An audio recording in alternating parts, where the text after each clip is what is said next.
শিল্পীরা সাধারণত ক্যানভাসেই তার সৃষ্টি ভাবনা ফুটিয়ে তোলেন, কিন্তু পূর্ব মেদিনীপুরের নন্দকুমারের পঞ্চানন ভূঁইয়া সে পথে পা বাড়াননি।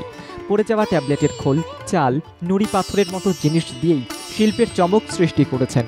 ২২ বছরের যুবকের হাতে ফুটে উঠেছে নানা মনীষীর মুখাবয়ব। তার শিল্প প্রতিভা অল্প বয়সী পড়ুয়া থেকে সমাজদার মানুষ সবার মধ্যেই আলাদা সাড়া ফেলেছে। তার শিল্পের কারুকাজে ফুটে উঠেছে রবীন্দ্রনাথ, রামকৃষ্ণ, বিবেকানন্দের মতো শিল্পীরা।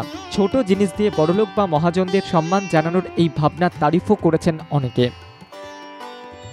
চালের উপর মাইক্রো আর্ট বিভিন্ন রকম ছবি করা হয়েছে, যেমন রবীন্দ্রনাথ ঠাকুর, বিবেকানন্দ, এপিজে আব্দুল কালাম। আমরা চেয়েছিলাম ছোট জিনিসের উপর, সবাই বড় কিছু করে, ছোট জিনিসের উপর যে কোনো ছবি সেটাই চেষ্টা করি। ছোট থেকেই ছবি আঁকার প্রতি তার বাড়তি ঝোঁক। চাল, নুড়ি, পাথর, ট্যাবলেট দিয়ে অনায়াস দক্ষতায় শিল্প সৃষ্টির এই সহজাত ভাবনা সবার নজর কাড়ছে। ছোটর উপর অন্যরকম কিছু করার তাগিদও কার্যত এই সৃষ্টির সন্ধানীকে আলাদা তৃপ্তি দিচ্ছে। টাকার অভাবে উচ্চ মাধ্যমিকের পর তার পড়াশোনা হয়নি। ছবি আঁকার মাধ্যমে সফল হওয়ার রাস্তা খুঁজে পেয়েছে এই যুবক। নন্দকুমার ব্লকের কোলশর গ্রামের পঞ্চানন ভূঁইয়া ছোটবেলা থেকে ছবি আঁকার কাজকে অগ্রাধিকার দেয়।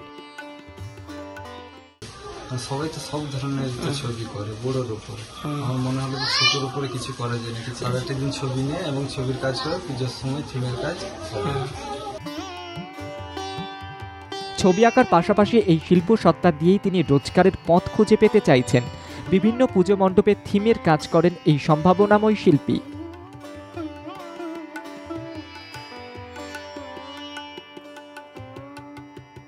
ব্যুরো রিপোর্ট, বাংলা জাগো।